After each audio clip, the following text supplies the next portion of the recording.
Hey everyone, welcome to Angles in Physics. We're going to come across a lot of angles when we do physics problems this year, and one thing that we like to do to represent those angles is use the Greek letter theta. So it's just a circle with a line through it. The Greek letter theta is what you'll see written everywhere when we're trying to measure different angles. Two common shapes that you have to worry about that you'll see often in class is a triangle, whether it's a right triangle or any triangle, knowing that if we have an angle here, and let's call this theta 1, and we'll call this down here theta 2. If I take that right angle down here in the bottom, I take theta 1 and theta 2. All three of those angles must add up to 180 degrees. Another common shape we'll see are quadrilaterals, so squares, rhombuses, parallelograms, trapezoids. Any four-sided shape will have angles that add up to 360 degrees, as well as if we have a circle anywhere, knowing that if our start point is here and I go one trip around the circle, the complete theta, the complete angle, is also 360 degrees. With these shapes in mind, what we're going to look at is lines, intersecting lines, and those intersecting lines are going to lead us to finding different angles. So the first rule that we need to deal with are vertically opposite angles. Vertically opposite angles would be like if I had two lines that intersected each other. When these two lines intersect each other, I could say that theta 1 here is also equal to theta 1 over here, because these are vertically opposite angles.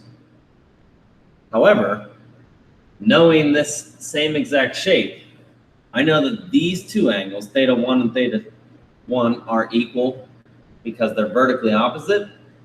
Technically, this angle and this angle, theta 2 and theta 2, are vertically opposite angles and are equal to each other. So I know they're not straight up and down, but if these two angles must be equal, then these two angles right here must also be equal. So if I told you that this was 60 degrees here and 60 degrees here, that would tell me that these two add up to 120. 120, and if I go around a whole circle here, I know that's 360. 360.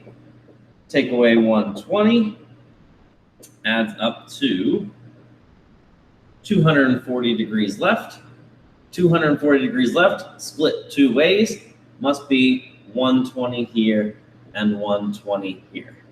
So doing that is a quick way of finding angles if you have two lines that cross. Vertically opposite angles is that rule. The second common way we see angles written in physics classes are parallel lines. If we have parallel lines that run like this, and a line that intersects those parallel lines, we have a couple rules for the angles with the intersecting line here. One is known as alternate angles or alternate interior angles, if you remember from your geometry classes. So what I'm saying is, if I say that this angle here is theta 1, well, an alternate interior angle would be this angle down here. This is also theta 1.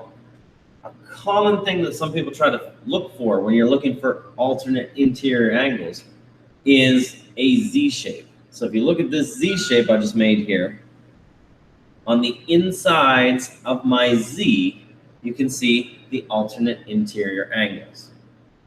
However, I could kind of stretch out that Z and do that Z in another direction, like this and like this. And technically, this angle here and this angle down here are alternate angles as well. They're not interior, you could call them maybe alternate exterior angles, but those two angles must be the same. And instead of me writing theta 2, if I want to get rid of writing out theta 1 and theta 2 every single time, I could just say that this angle with a little dash here and this angle with one dash there are the same. And if this is a different angle, I could just put 2 dashes. And that would indicate that those 2 angles must be the same. So that is the rule for alternate angles or alternate interior angles. Look for the Z shape, and those 2 angles must be the same. The last rule with parallel lines, so let's draw those out again, and an intersecting line is known as corresponding angles. What a corresponding angle is if this angle down here is my theta 1, this angle up here is also theta 1. I mean, they're kind of like mirror images of each other. You see that this angle matches this angle perfectly, and the shape that people look for this, for corresponding angles, is an F shape. And the angles right here inside the F shape are the corresponding angles. I could also do the F shape in the opposite direction. So if I went F this way and this way, that means that this angle here must also equal this angle right there. So that's another rule of thumb for doing this.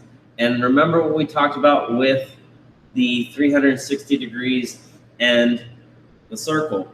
I can make a circle around this intersection point, and there should be 360 degrees inside that circle. And if you look, this line cuts that circle in half. So these 2 angles, theta 1 and theta 2 here, must equal half of the circle, which is 180 degrees. So once you're given at least one of those angles, you're able to kind of figure out and determine the other angle based on the rules that we discussed here.